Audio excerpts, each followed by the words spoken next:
Este es un caso real, mírelo con atención.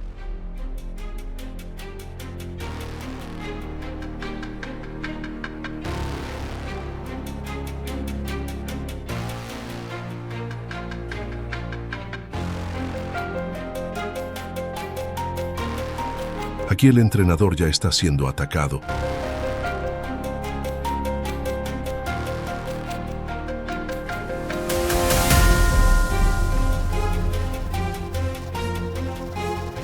Tus amigos están intentando disfrazar y entender lo que está pasando.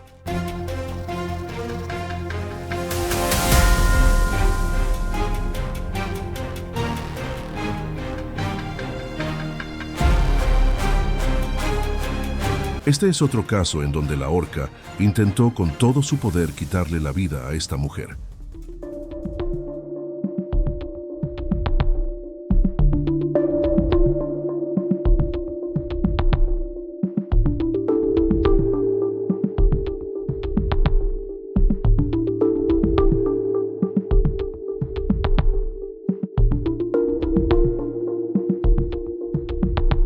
Este es otro caso impactante que sorprendió a todos los que lo vieron.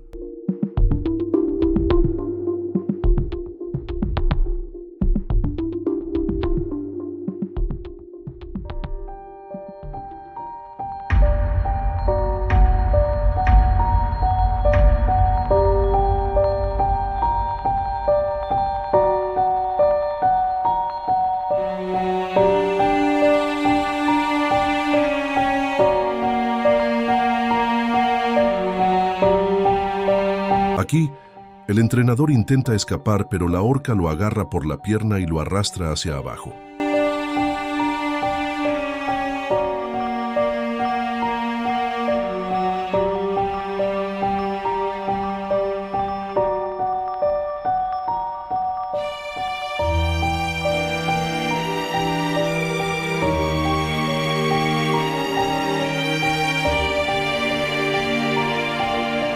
Ahora pasemos al caso en el que la víctima no tenía posibilidades de sobrevivir.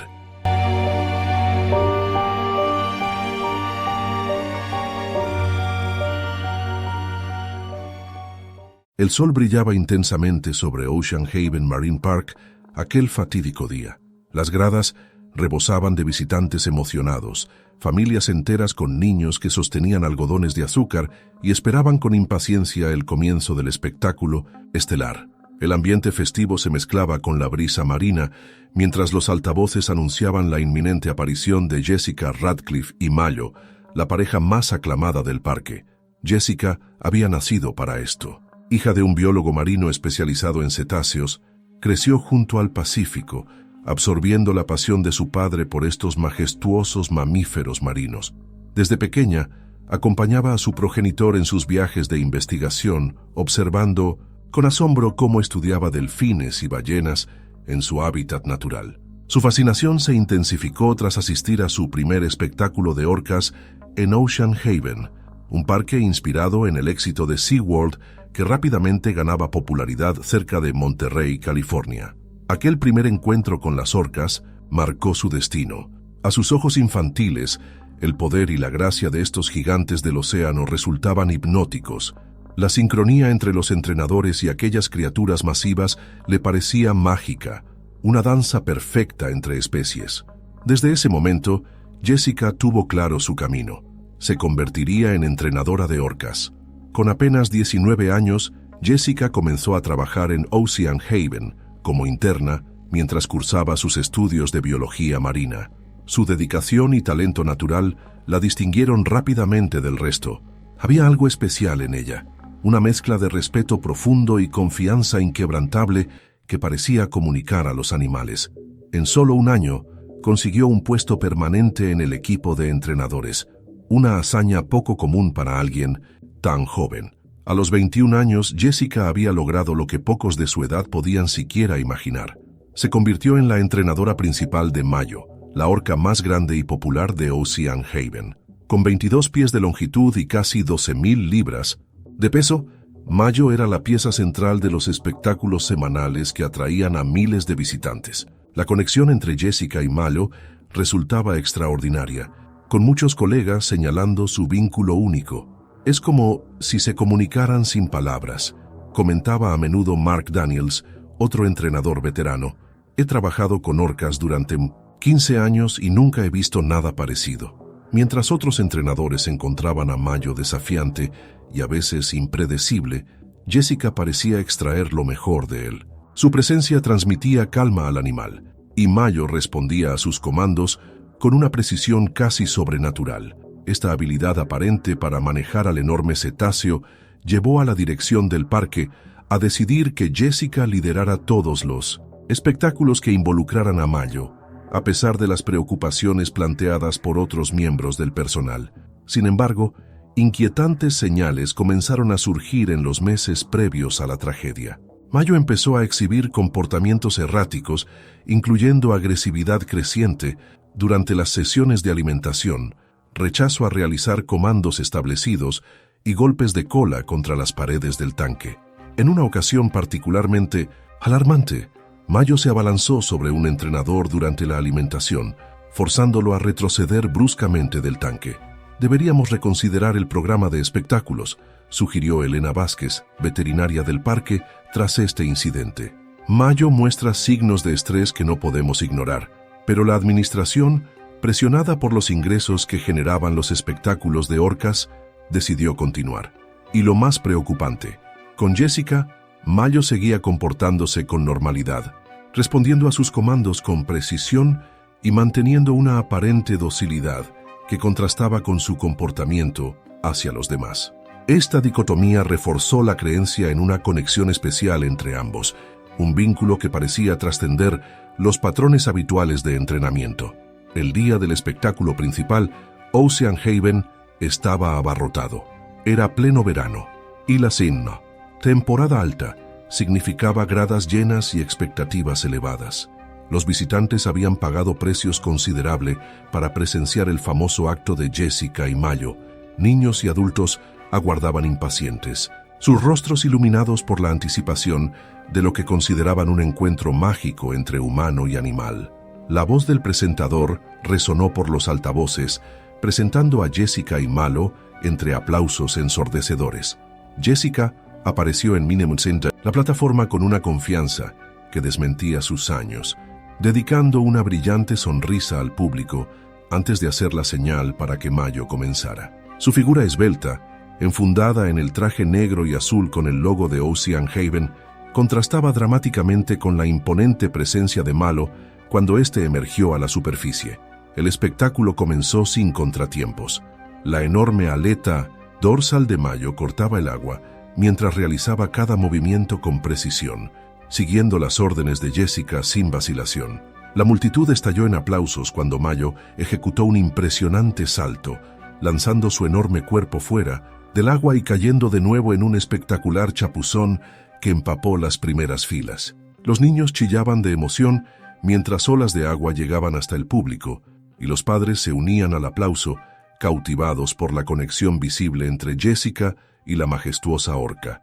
El momento culminante del espectáculo, el que todos esperaban, era cuando Jessica entraba al tanque para una rutina de nado sincronizado con Mayo, un acto distintivo que fascinaba a las audiencias. Con gracia atlética, Jessica se zambulló en el agua.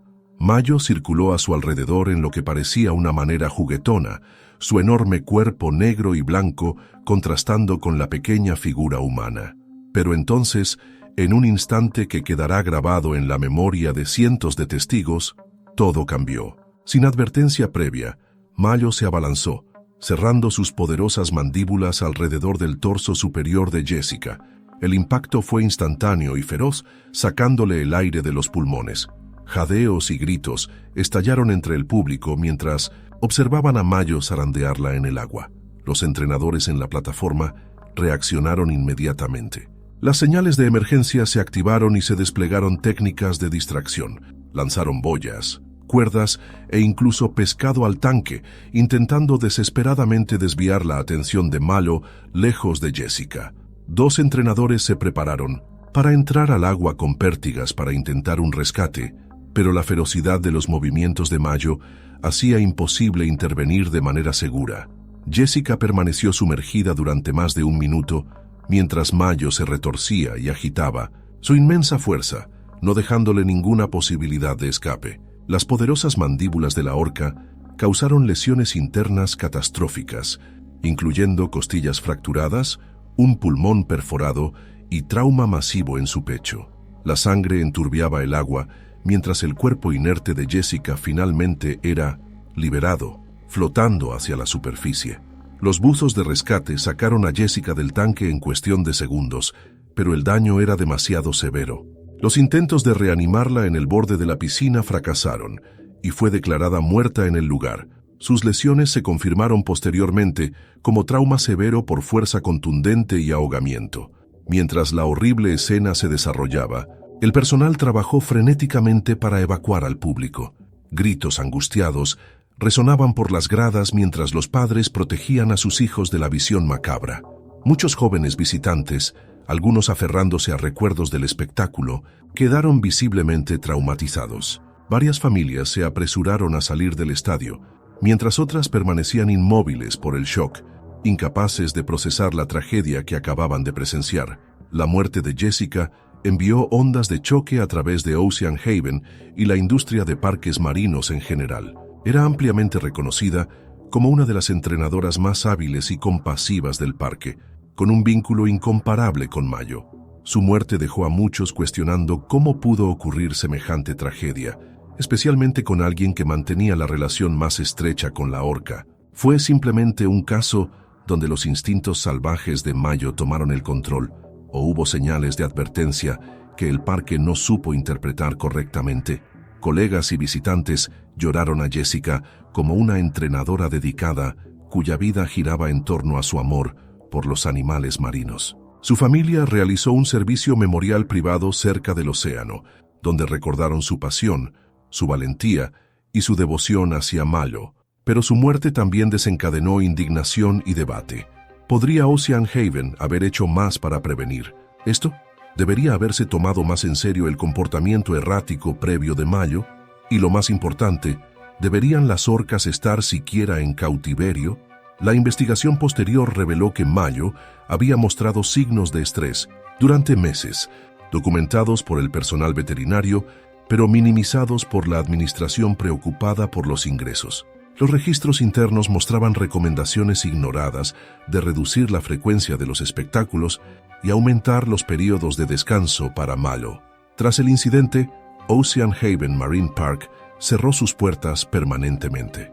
Se tomó la decisión de reubicar a Mayo en un santuario marino recién establecido frente a la costa del estado de Washington, donde podría vivir el resto de su vida en un entorno oceánico cerrado con interacción humana mínima.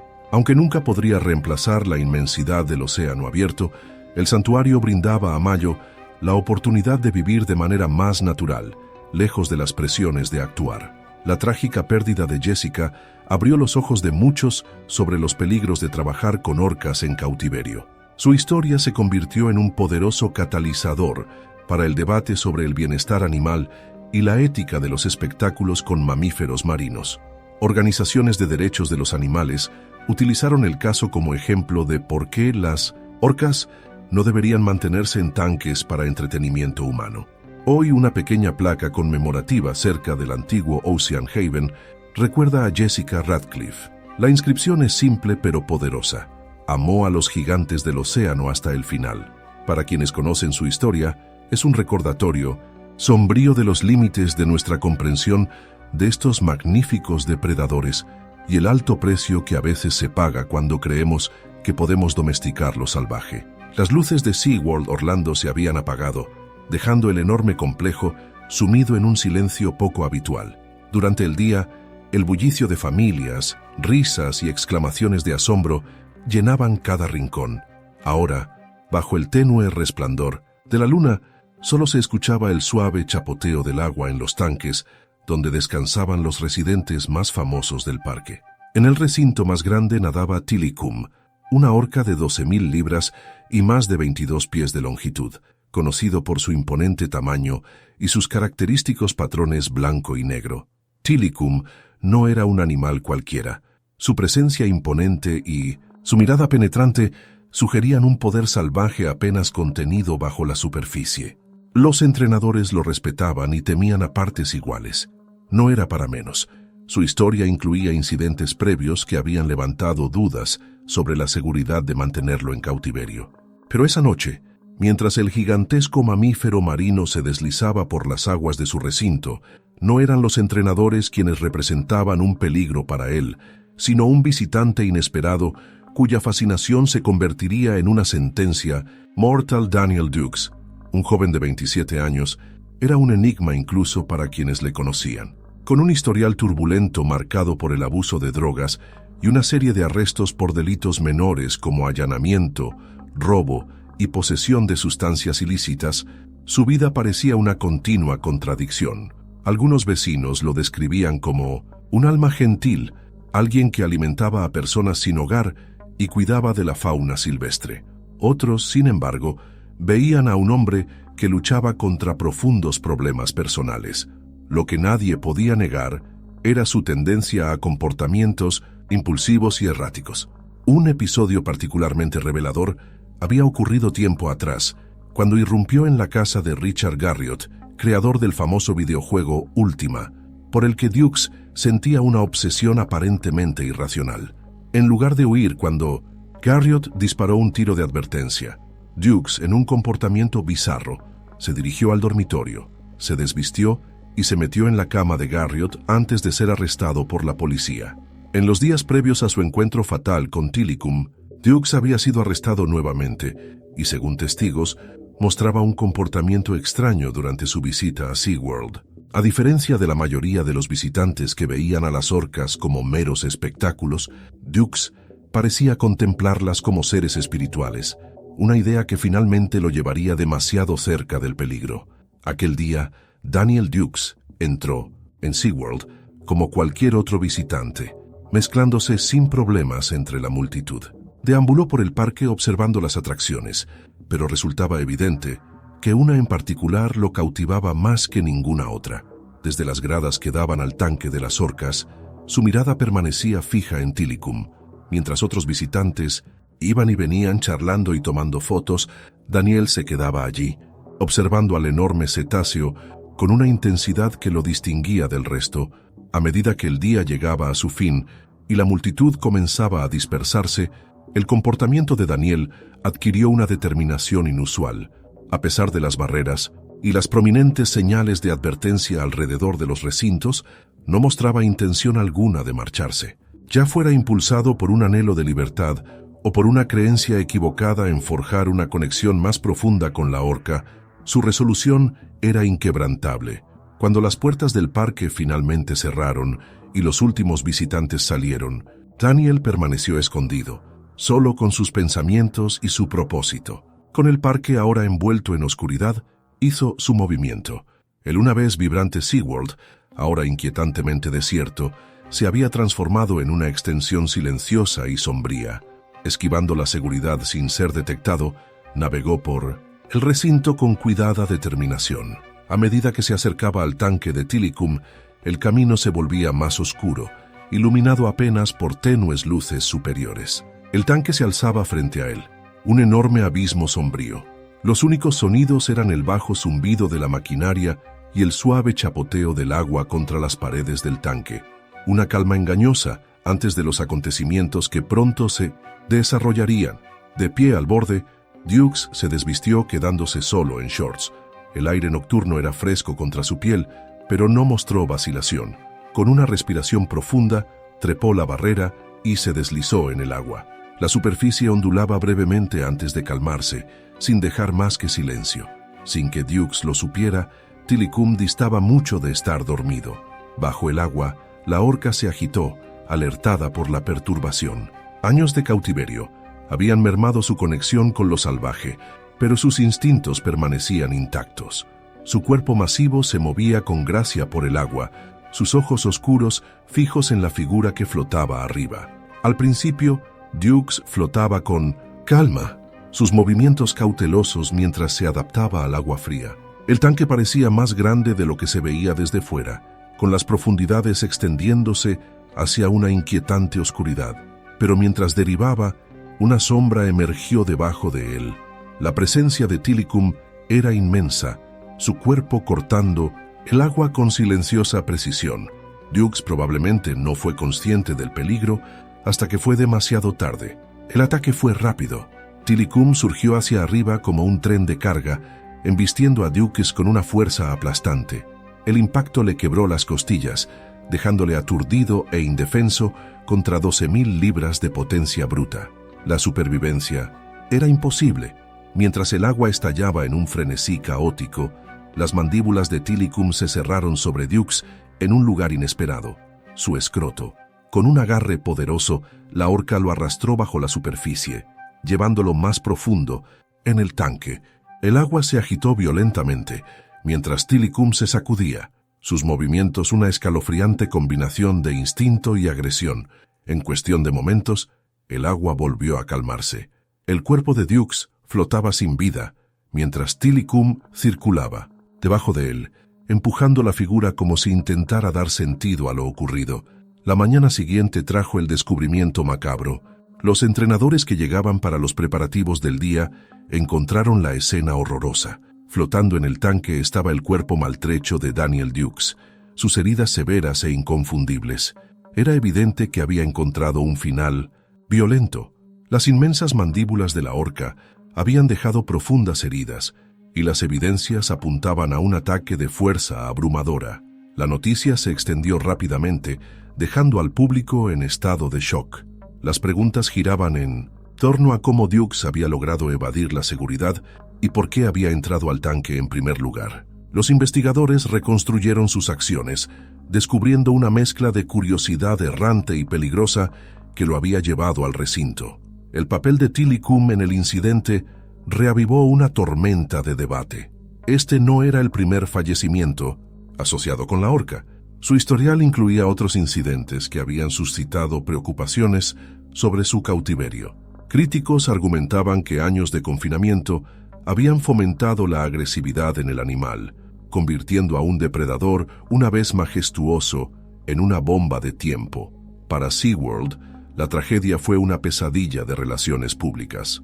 El parque enfrentó un renovado escrutinio sobre sus prácticas, con activistas señalando la historia violenta de Tilikum como evidencia de los peligros del cautiverio. Sin embargo, pese a toda la indignación, la pregunta central seguía sin respuesta. ¿Qué había llevado a Daniel Dukes a un acto tan temerario? La autopsia reveló detalles perturbadores sobre la muerte de Dukes. Además de las traumáticas lesiones en sus genitales, sufrió múltiples traumatismos contundentes en su torso, con varias costillas fracturadas y órganos internos dañados. La causa oficial de muerte fue ahogamiento, aunque los forenses señalaron que las lesiones por sí solas podrían haber sido fatales. No se encontraron drogas en su sistema, lo que descartaba la intoxicación como factor contribuyente a su comportamiento irracional. Las investigaciones posteriores sobre el pasado de Dukes revelaron un patrón de fascinación creciente por las orcas. Amigos y familiares informaron que había visitado SeaWorld múltiples veces en los meses anteriores, a menudo permaneciendo frente al tanque de Tilikum durante horas. En su apartamento, las autoridades encontraron cuadernos llenos de dibujos de orcas y escritos fragmentarios sobre comunicación interdimensional con seres marinos superiores. Un amigo cercano reveló que Dukes había mencionado sueños recurrentes donde nadaba con orcas y éstas le transmitían mensajes. Danny siempre fue diferente. Veía el mundo de otra manera, comentó su hermana en una entrevista posterior. Creía que los animales, especialmente las ballenas, tenían una sabiduría que los humanos habíamos perdido. Creo que de alguna manera retorcida, pensó que podía conectar con esa sabiduría. Para los expertos en comportamiento animal, el incidente subrayaba los peligros inherentes al antropomorfizar a los depredadores marinos. Las orcas no son los gentiles gigantes que a veces retratamos en nuestros medios, explicó la doctora Marina Cortés, bióloga marina especializada en cetáceos. Son depredadores apex con instintos complejos. Tilikum, tras años de cautiverio en condiciones que no podían satisfacer sus necesidades naturales, probablemente experimentaba altos niveles de estrés y frustración. Un intruso en su territorio representaba tanto una amenaza como un estímulo para su comportamiento predatorio. SeaWorld implementó medidas de seguridad adicionales tras el incidente. Se reforzaron las barreras alrededor de los tanques, se instalaron sistemas de vigilancia mejorados y se establecieron protocolos más estrictos para el cierre nocturno del parque. Pero para muchos críticos, estas medidas ignoraban el problema fundamental. ¿Deberían estar las orcas en cautiverio en primer lugar? La historia de Tilikum, sin embargo, no terminó con Daniel Dukes. En 2010, Tilikum atacaría fatalmente a otra persona, Dawn Brancheau, una experimentada entrenadora.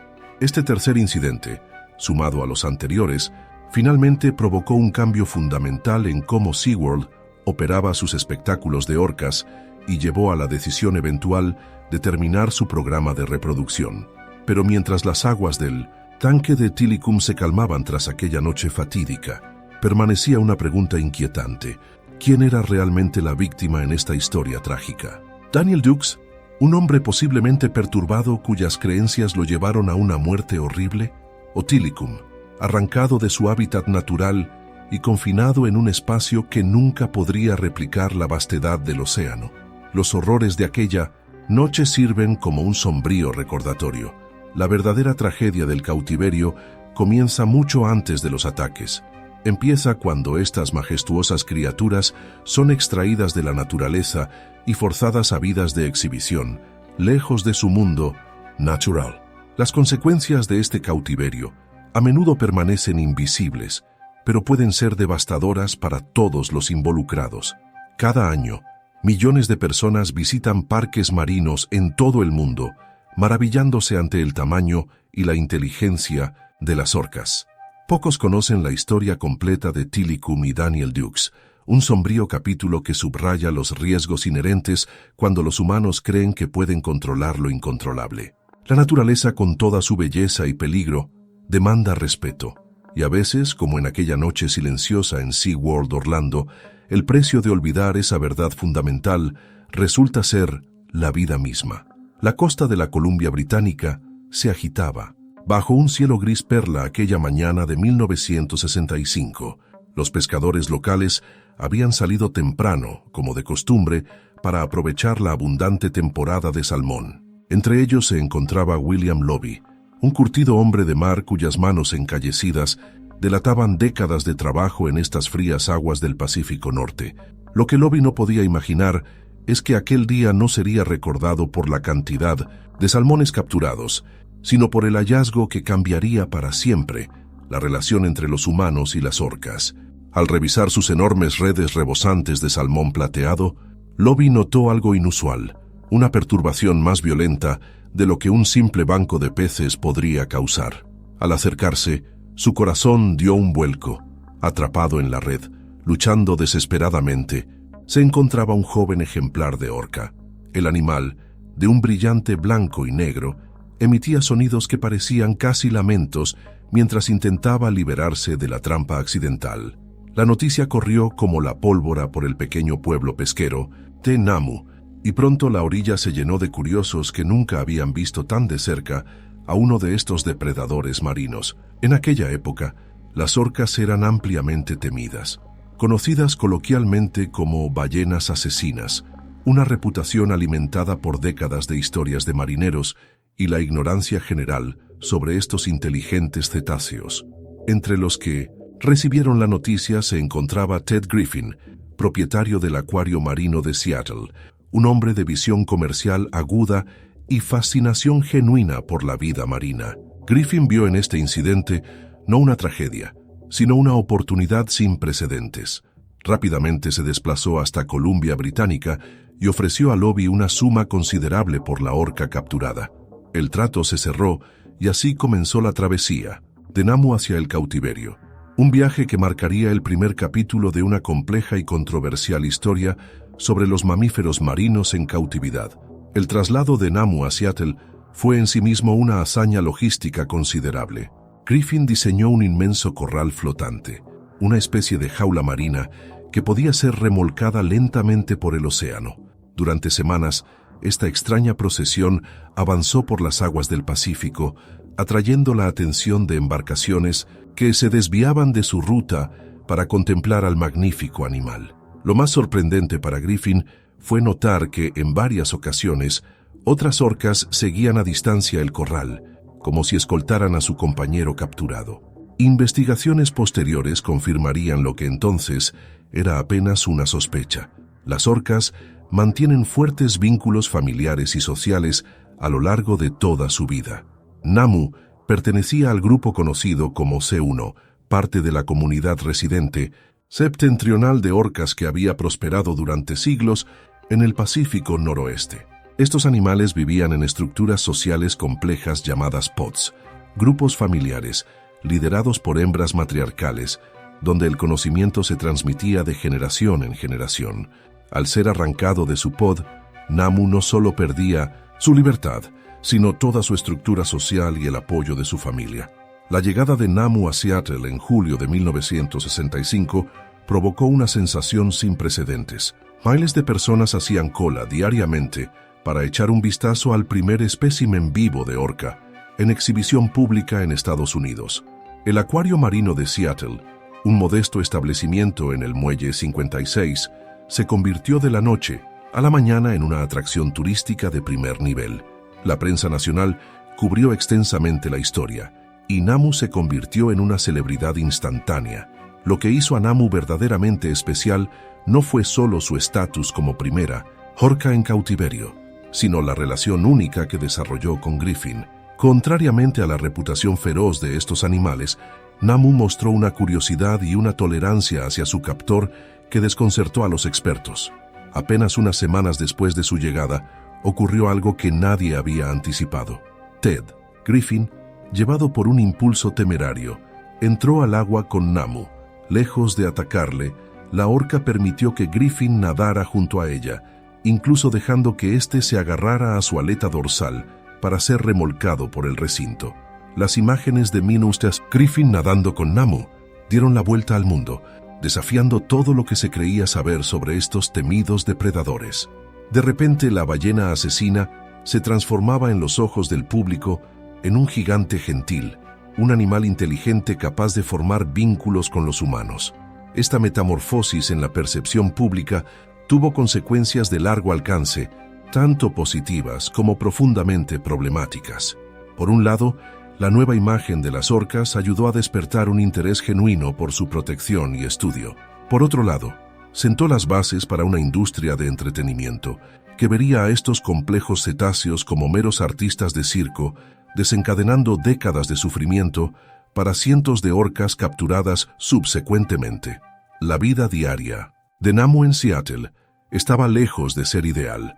Confinado a un pequeño corral marino en el concurrido Muelle 56, el imponente animal que en la naturaleza recorría hasta 100 millas diarias, ahora apenas podía nadar unas vueltas en su recinto. Se le alimentaba con unos 400 libras de salmón diariamente, una dieta monótona, comparada con la variedad que habría disfrutado en libertad. A pesar de estos cuidados básicos, el cautiverio comenzó a pasar factura a su salud física y, aunque no podemos medirlo con certeza, probablemente también a su bienestar psicológico. Lo que el público no veía entre las exhibiciones era cómo Namu a veces nadaba en círculos repetitivos, un comportamiento estereotipado común en animales cautivos sometidos a estrés. Tampoco veían cómo, en ocasiones, permanecía inmóvil en la superficie durante horas, algo raro en estos animales, naturalmente activos. Los veterinarios de la época carecían del conocimiento especializado sobre orcas que tenemos hoy, por lo que muchas señales de malestar pasaron desapercibidas o fueron malinterpretadas. El éxito comercial de Namu inspiró a Griffin a expandir su negocio. Pronto comenzó a capturar más orcas para venderlas a otros acuarios y parques marinos que surgían por todo el país, ansiosos por replicar su éxito. Se estima que entre 1965 y 1973, casi 70 orcas fueron capturadas solo en las aguas de Washington y la Columbia Británica, decimando la población local. Muchas murieron durante la captura o poco después, y las que sobrevivieron enfrentaron décadas de cautiverio en condiciones cada vez más cuestionables. En 1966, Hollywood vio una oportunidad en la creciente fascinación pública por las orcas. Se produjo la película Namu, mi mejor amigo, un drama familiar que relataba una versión altamente ficticia y romantizada de la historia de la orca. La película presentaba a Namu como un animal noble que forma un vínculo casi telepático con un biólogo marino, protegiéndolo a él y a su familia de pescadores hostiles. La realidad, por supuesto, era mucho más compleja y menos idílica. Mientras la película se preparaba para su estreno, la salud de Namu se deterioraba rápidamente. El verdadero Namu comenzó a mostrar signos de enfermedad que alarmaron incluso a Griffin. Desarrolló lesiones cutáneas, infecciones bacterianas y problemas estomacales. Los veterinarios luchaban por tratar a un paciente cuya fisiología apenas comprendían, con medicamentos y técnicas desarrolladas para especies terrestres o delfines, mucho más pequeños. Las condiciones ambientales exacerbaban sus problemas de salud. El puerto de Seattle, un lugar de intenso tráfico marítimo y actividad industrial, exponía a Namu a niveles de contaminación para los que su sistema inmunológico no estaba preparado. Análisis posteriores del agua en la bahía Elliott, donde Namu vivía, revelarían altos niveles de contaminantes industriales y coliformes fecales provenientes del deficiente sistema de tratamiento de aguas residuales de la época. A medida que su salud se deterioraba, la conexión entre Namu y Griffin parecía profundizarse, como si el animal buscara consuelo en el único vínculo que le quedaba. Los testigos describían cómo Namu seguía los movimientos de Griffin por el muelle, vocalizando cuando lo veía aparecer.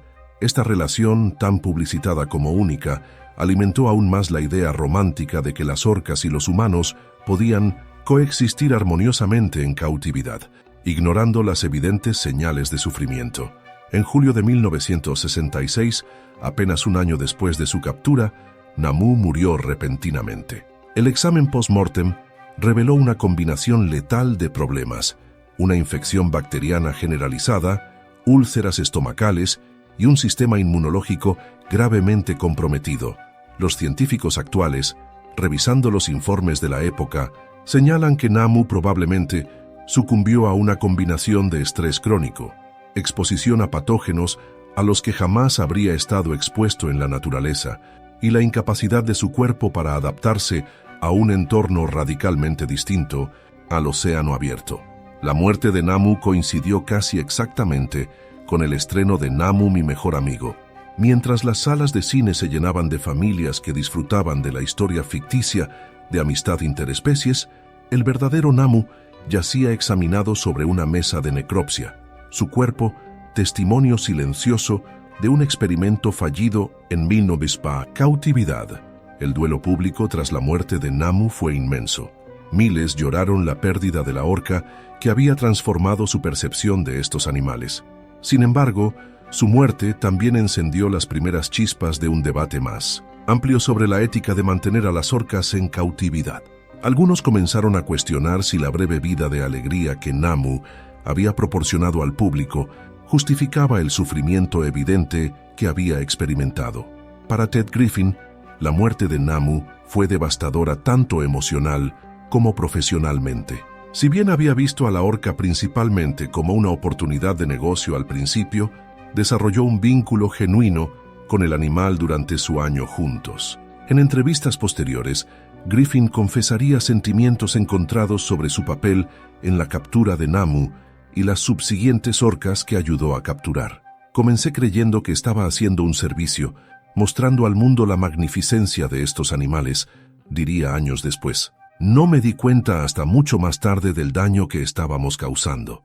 En una interesante vuelta del destino, Griffin eventualmente se convertiría en un defensor de la liberación de orcas cautivas, una transformación impulsada en parte por la culpa que sentía por su papel pionero en la industria. El legado de Namu es tan complejo como el debate sobre los mamíferos marinos en cautividad que ayudó a desencadenar. Por un lado, su breve estancia en Seattle cambió fundamentalmente la percepción pública de las orcas, transformándolas de monstruos temidos a admiradas maravillas de la naturaleza. Este cambio eventualmente contribuiría a los esfuerzos de conservación que han ayudado a proteger a las orcas salvajes. Por otro lado, Namu fue el primer eslabón en una cadena que llevaría a la captura de cientos de orcas y a la creación de una industria multimillonaria de entretenimiento con cetáceos, cuyas prácticas serían cada vez más cuestionadas en las décadas siguientes. Los parques marinos que surgieron tras su estela, desde el humilde acuario de Griffin hasta gigantes como SeaWorld, seguirían un modelo comercial que priorizaba el espectáculo sobre el bienestar animal durante décadas. Hoy, más de medio siglo después, el nombre de Namu puede no ser tan reconocido como el de orcas posteriores, que captaron la atención mundial, pero su historia marca el punto de inflexión en nuestra relación con estos depredadores apex. De las lecciones aprendidas a través de su breve y trágica vida en cautividad, surgieron las primeras semillas de un cuestionamiento más profundo. ¿Tenemos derecho a confinar a estos seres inteligentes y socialmente complejos para nuestro entretenimiento?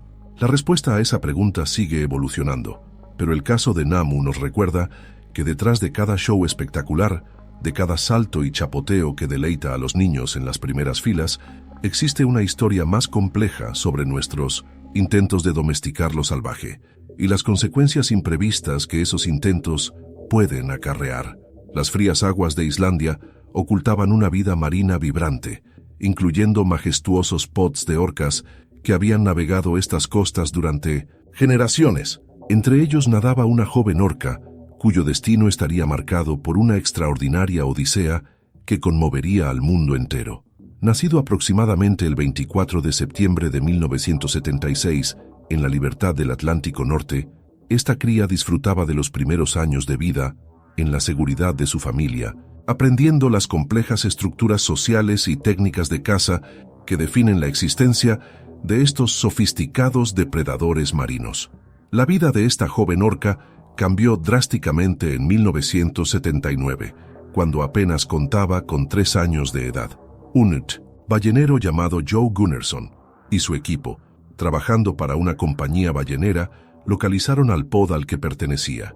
Lo que siguió fue una operación de captura que desgarraría para siempre el tejido social de esa familia de orcas. El pod, que probablemente había recorrido las frías aguas del Atlántico Norte durante generaciones, fue acorralado y separado. La joven orca fue extraída del océano, separada de su madre y de toda su familia extendida, destinada a convertirse en una atracción para el entretenimiento humano.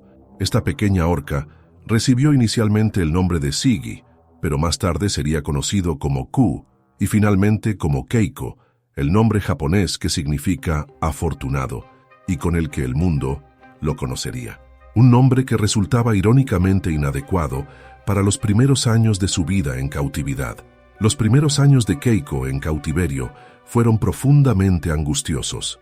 Su nuevo hogar consistía en un pequeño y estéril tanque en un parque temático cerca de una remota localidad de Islandia, una realidad radicalmente distinta a la vastedad del océano. A medida que crecía, sus condiciones de vida empeoraban. El pequeño espacio confinado hacía poco por adaptarse a sus instintos naturales y comportamiento. Durante años, Keiko realizó trucos para las audiencias, viviendo una vida de entretenimiento que contrastaba brutalmente con su vida previa en libertad. A pesar de la aparente alegría de los espectáculos, el bienestar de Keiko estaba lejos de ser óptimo. Su piel comenzó a mostrar signos de estrés, desarrollando dolorosas lesiones, probablemente causadas por las malas condiciones y los químicos en el agua. El confinamiento y la falta de estimulación natural comenzaron a cobrar su precio en 1970, la salud física y mental del animal.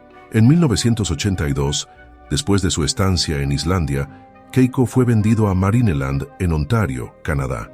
Allí se le introdujo en una instalación más grande, actuando para multitudes mayores. Pero los desafíos continuaron. Sus problemas cutáneos empeoraron, desarrollando lesiones que indicaban un sistema inmunológico comprometido. Además, Keiko luchaba por integrarse con las orcas hembras más viejas de la instalación, ya que no había sido parte de su pod desde el principio. Sus intentos de interacción frecuentemente encontraban agresión, convirtiéndolo en una criatura solitaria y quebrantada. Marineland Incapaz de abordar adecuadamente estos problemas, lo vendió nuevamente en 1985. Su nuevo destino sería Reino Aventura en Ciudad de México, donde las condiciones eran quizás las peores hasta el momento. Con apenas 10 pies de profundidad, Keiko fue alojado en un tanque diseñado para delfines, totalmente inadecuado para una orca que ya alcanzaba los 21 pies de longitud. Su cuerpo en crecimiento apenas cabía en el recinto de 65 pies de ancho y 22 pies de profundidad. La temperatura del agua era mucho más cálida de lo que Keiko podía tolerar cómodamente, y el tanque estaba lleno de cloro, un químico agresivo que irritaba su piel. Para ahorrar dinero, los propietarios del parque utilizaban agua salada artificial en lugar de agua marina natural, exacerbando aún más su condición. A pesar de su deterioro físico, Keiko era obligado a realizar hasta 5 espectáculos diarios. Se había convertido en una pieza de exhibición, una mercancía que generaba ingresos a costa de su bienestar. Sin embargo, a pesar del entorno hostil, Keiko mantenía una naturaleza gentil. Su espíritu, aunque fracturado por años de cautiverio, seguía mostrando una notable resiliencia y compasión. Los cuidadores que llegaron a conocerlo reportaron su naturaleza afable y su aparente deseo de interactuar positivamente, a pesar del sufrimiento que experimentaba. En 1993, la vida de Keiko cambió para siempre cuando se convirtió en la estrella de Free Willy, Liberada Willy. La película contaba la conmovedora historia de un niño llamado Jesse que luchaba por liberar a su amigo orca cautivo, Willy. La interpretación de Keiko como Willy resonó profundamente en audiencias de todo el mundo, transformándolo de una orca cautiva anónima en un símbolo global de esperanza y libertad para los animales marinos. El poderoso mensaje de la película tuvo un gran impacto, pero también dividió opiniones. Para muchos, Free Willy era un relato inspirador que celebraba el vínculo entre humanos y animales, despertando una ola de admiración por orcas como Keiko. Sin embargo, otros veían la película como profundamente problemática, considerando que destacaba la explotación misma que pretendía condenar. Los críticos argumentaban que usar una orca cautiva real para contar una historia sobre libertad resultaba irónico, si no devastador, y llamaba la atención sobre la ética de mantener a criaturas tan inteligentes en cautiverio para el entretenimiento. La historia real de Keiko reflejaba la de Willy en muchos aspectos, profundizando aún más la conexión emocional del público con él. Esta conexión desató un movimiento sin precedentes. Más de 300,000 personas llamaron, escribieron cartas y firmaron peticiones exigiendo la liberación de Keiko. Para ellos, Keiko se había convertido en algo más que una estrella de cine. Era la encarnación viviente de la libertad que Willy alcanzó en la pantalla, pero mientras el mundo se movilizaba a su alrededor, la cruda verdad sobre la vida de Keiko pintaba un cuadro mucho más sombrío. Lejos de ser la criatura vibrante y juguetona retratada en Free Willy, Keiko estaba severamente con sobrepeso cuando la película llegó a los cines. Sus lesiones habían empeorado, había desarrollado úlceras estomacales y su sistema inmunológico estaba comprometido. Apenas podía realizar incluso las acrobacias más básicas. Los $75,000 que ganó por su papel en la película, una suma que podría haber proporcionado cuidados muy necesarios, fueron embolsados por sus propietarios en lugar de utilizarse para ayudarlo. Sin embargo, los llamados para su liberación continuaron, y pronto comenzó a formarse una solución. En 1995 se estableció la Fundación Free Willy Keiko, liderada por Warner Brothers y el Proyecto Internacional de Mamíferos Marinos. La fundación trabajó incansablemente para recaudar fondos para la libertad de Keiko. Se recaudaron más de 7 millones, con contribuciones provenientes de benefactores generosos y millones de niños en edad escolar. Con este dinero se puso en marcha un plan para rehabilitar a Keiko y, si era posible, devolverlo a la vida silvestre. En enero de 1996, Keiko fue trasladado desde México a la costa de Oregón, al acuario Oregon Coast Aquarium en Newport. Por primera vez en su vida, Keiko vivía en un tanque con agua de mar real y las condiciones eran significativamente mejores. Permaneció allí durante 8 meses, recuperando parte de la fuerza que había perdido durante sus años de cautiverio. Su peso aumentó y su salud general mejoró, pero el objetivo final era prepararlo para su retorno a la naturaleza. Los preparativos para la liberación de Keiko comenzaron en serio en 1998. El 9 de septiembre fue trasladado en avión a la bahía de Klettsvik, una pequeña isla frente a la costa de Islandia. La rehabilitación de Keiko fue un proceso cuidadoso y gradual. Se le entrenó para nadar largas distancias y aprender a cazar comida por sí mismo.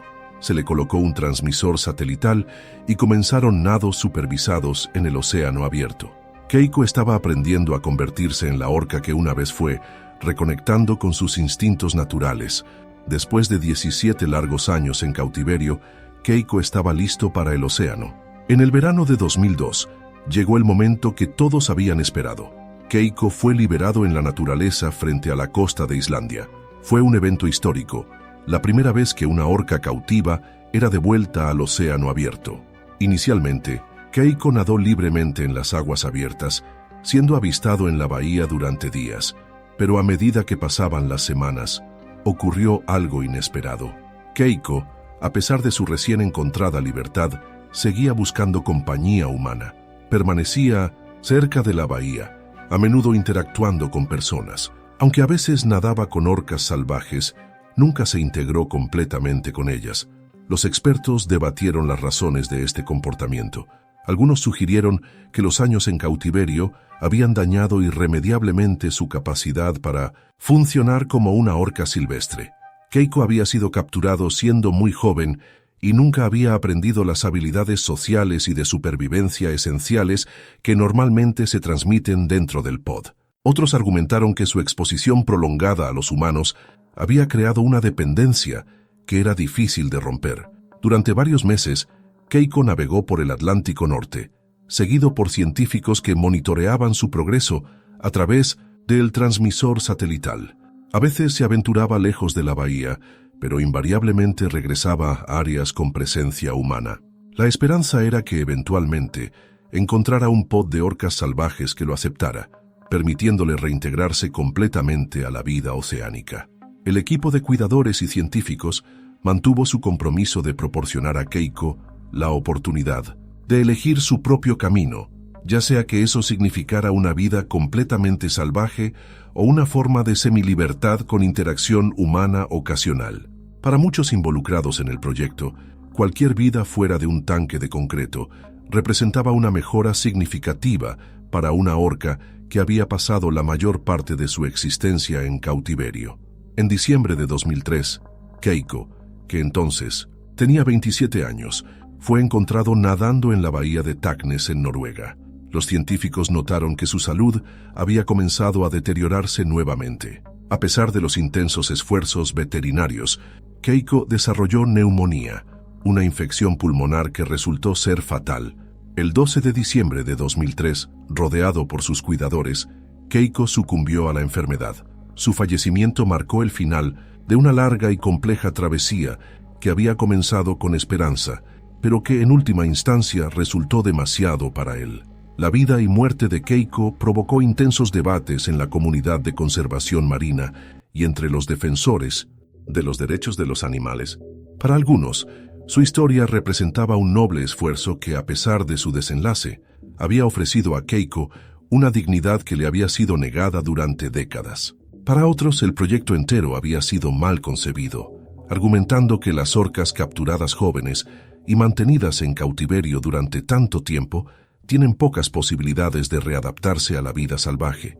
Lo que es innegable es el impacto duradero que Keiko tuvo en la percepción pública de las orcas en cautiverio.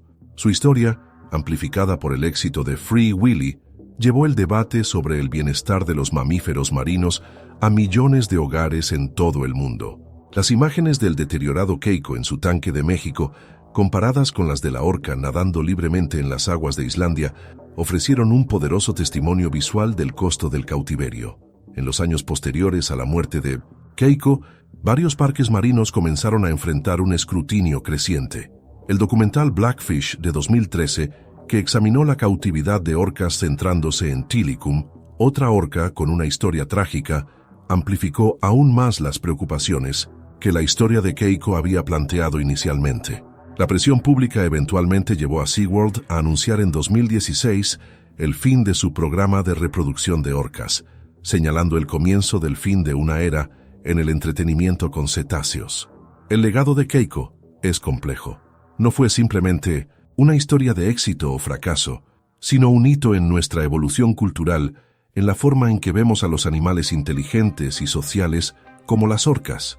Representó un momento en que millones de personas miraron más allá del espectáculo y vieron a un individuo, un ser con sus propias necesidades, deseos y derecho a una vida que respetara su naturaleza esencial.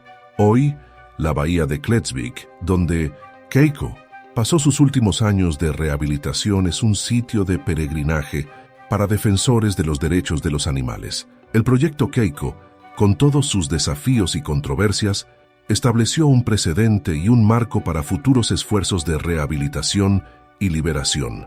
Aunque no todas las orcas cautivas pueden o deben ser liberadas, la historia de Keiko nos recuerda la responsabilidad ética que tenemos hacia los animales bajo nuestro cuidado y las complejas consideraciones necesarias cuando intentamos deshacer generaciones de prácticas problemáticas.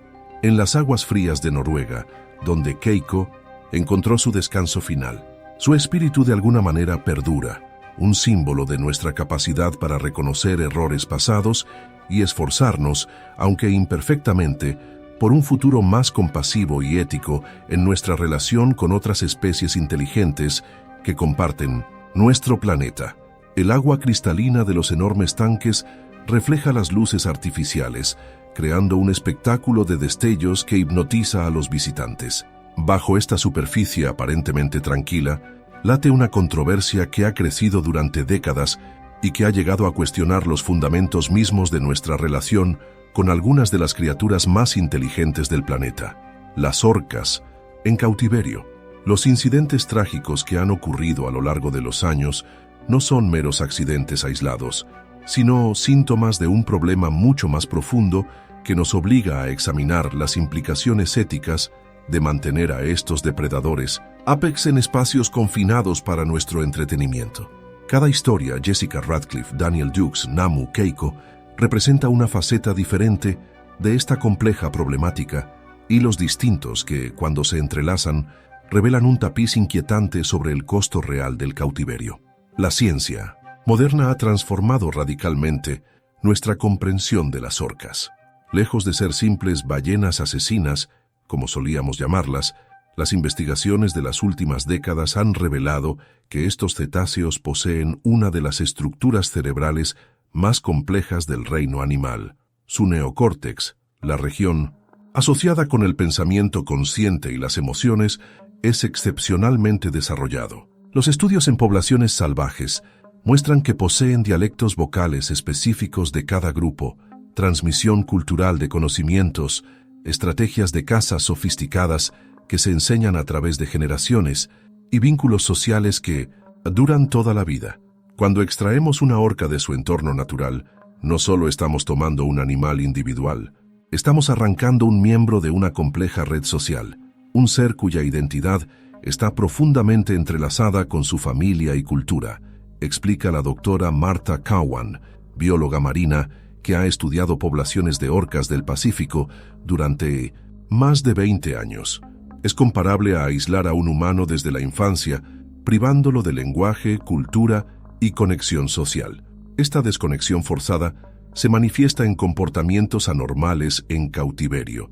Las orcas en la naturaleza rara vez muestran agresión hacia los humanos. De hecho, no hay registros confirmados de ataques fatales a humanos en la naturaleza. Sin embargo, en cautiverio, estos incidentes, aunque estadísticamente raros, han ocurrido con una frecuencia perturbadora. El caso de Alexis Martínez representa otra trágica adición a esta lista. Martínez, un entrenador experimentado de 29 años, trabajaba en Loro Parque en Tenerife, España, preparando un espectáculo navideño el 24 de diciembre de 2009.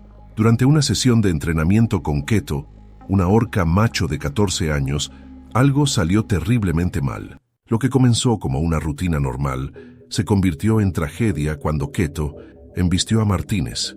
sumergiéndolo y causándole lesiones fatales que incluían múltiples traumatismos y una severa compresión torácica. La muerte de Martínez pasó relativamente desapercibida en los medios internacionales, eclipsada por otro incidente que ocurriría apenas 2 meses después: la muerte de Dawn Brancho, una entrenadora experimentada de SeaWorld Orlando, atacada por Tilikum, la misma orca involucrada en la muerte de Daniel Dukes. La proximidad temporal de estas tragedias finalmente encendió un debate global que había estado gestándose durante décadas. Los defensores de la industria del entretenimiento con mamíferos marinos argumentan que estos son incidentes aislados, excepciones trágicas en una industria que generalmente mantiene estándares elevados de seguridad. Señalan los millones de interacciones seguras entre entrenadores y orcas y destacan el valor educativo de permitir al público experimentar de cerca estos majestuosos animales. Los parques marinos han evolucionado significativamente desde sus inicios, argumenta Richard Tompkins, ex ejecutivo de una importante cadena de parques marinos. Los recintos son más grandes, el enriquecimiento ambiental es más sofisticado y la atención veterinaria es de primer nivel. Muchas personas que ahora trabajan en conservación marina tuvieron su primer contacto con estos animales en nuestros parques. Sin embargo, los críticos cuestionan si alguna mejora en las condiciones puede compensar adecuadamente las necesidades fundamentales de estos animales. En la naturaleza, las orcas pueden recorrer hasta 100 millas por día, bucear a profundidades de cientos de metros y habitar vastos territorios oceánicos. Incluso el tanque más grande construido para orcas representa una fracción minúscula del espacio que explorarían naturalmente. No es solo una cuestión de espacio físico, explica la doctora Elaine Friedman, especialista en comportamiento de cetáceos.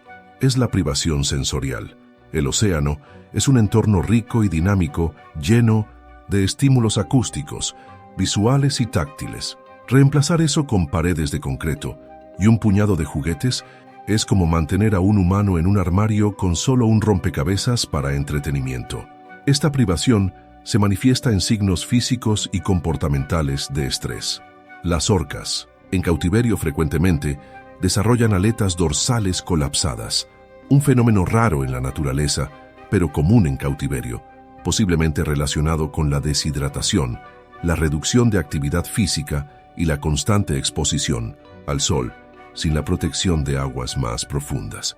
También exhiben comportamientos estereotípicos, movimientos repetitivos sin propósito, como nadar en círculos o frotar la cabeza contra las paredes del tanque, ampliamente reconocidos como indicadores de malestar psicológico en animales cautivos. Quizás más preocupante es el impacto en su longevidad, mientras que las orcas salvajes hembras pueden vivir hasta 80 años, con casos documentados que superan los 100, y los machos viven típicamente entre 50 y 60 años. La esperanza de vida en cautiverio ha sido históricamente mucho menor. Aunque ha mejorado con los avances en cuidados veterinarios, sigue siendo significativamente inferior a la de sus contrapartes salvajes. El debate ético trasciende las consideraciones puramente científicas. Implica preguntas fundamentales sobre nuestros derechos y responsabilidades hacia otras especies inteligentes. ¿Es justificable el sufrimiento de estos individuos por el beneficio educativo potencial? ¿Podemos realmente educar al público sobre la naturaleza de las orcas mientras las mostramos en un contexto tan artificial? El dilema se complica aún más cuando consideramos las orcas actualmente en cautiverio. Muchas han pasado toda su vida en tanques y carecen de las habilidades necesarias para sobrevivir en la naturaleza. La liberación directa, como aprendimos dolorosamente del caso de Keiko, no es siempre una solución viable. Estamos lidiando con las consecuencias de decisiones tomadas décadas atrás, señala el Dr. James Morrison, veterinario especializado en mamíferos marinos. Estas orcas son esencialmente refugiados de una era de ignorancia. No podemos simplemente abrir las puertas y esperar que prosperen en un entorno para el que no están preparadas. La industria del entretenimiento con mamíferos marinos ha experimentado transformaciones significativas en respuesta a la creciente conciencia pública. Tras el impacto del documental Blackfish de 2013, que examinó la historia de Tilikum y cuestionó las prácticas de la industria, SeaWorld anunció en 2016 el fin de su programa de reproducción de orcas. Esto significa que la actual generación de orcas en sus parques será la última mantenida por la compañía. Varios países han implementado legislación que prohíbe o restringe severamente el cautiverio de cetáceos. Canadá aprobó el proyecto de ley S-203 en 2019, prohibiendo la captura, cría y exhibición de cetáceos con fines de entretenimiento. Francia ha prohibido la reproducción de orcas y delfines en cautiverio, y el Reino Unido no ha tenido orcas en cautiverio desde 1991. La tendencia emergente se orienta hacia santuarios marinos, áreas oceánicas cercadas que proporcionan un entorno natural pero protegido para orcas previamente cautivas que no pueden ser completamente liberadas. El Whale Sanctuary Project está desarrollando un santuario de 40 hectáreas en Nueva Escocia, Canadá, diseñado para alojar orcas retiradas de la industria del entretenimiento.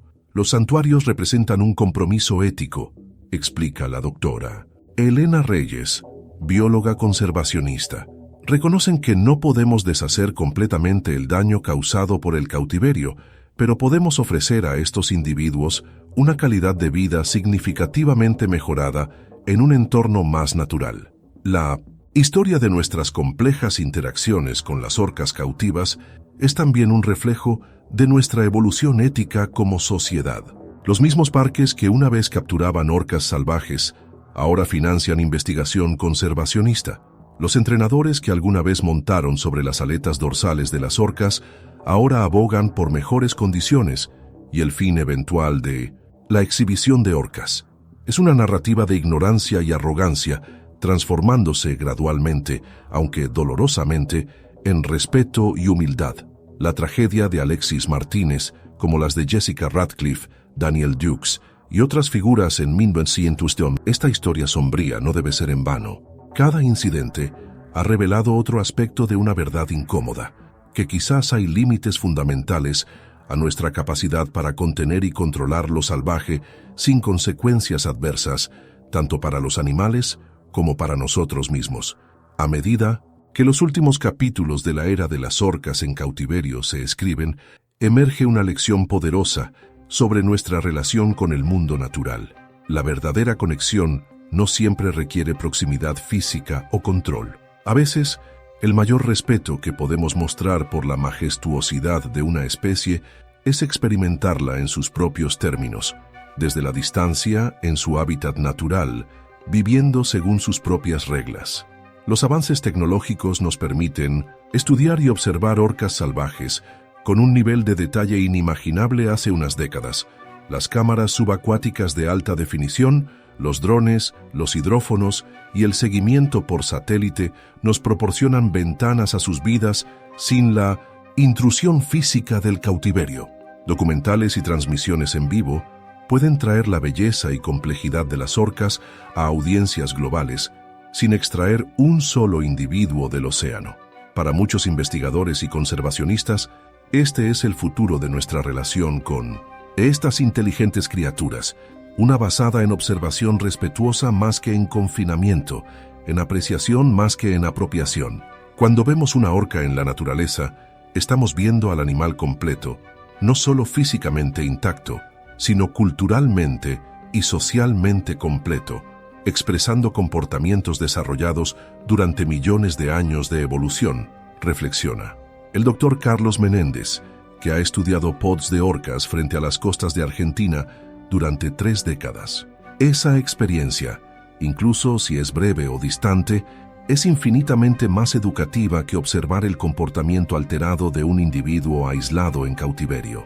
Mientras recordamos a aquellos que perdieron sus vidas en estos trágicos encuentros, también debemos recordar a las orcas individuales cuyas vidas fueron profundamente alteradas por el cautiverio. Namu, Keiko, Tilikum, Mayo, Keto, cada uno un individuo con su propia historia, personalidad y tragedia. Sus vidas nos recuerdan el costo del cautiverio y la responsabilidad que tenemos hacia las criaturas bajo nuestro cuidado.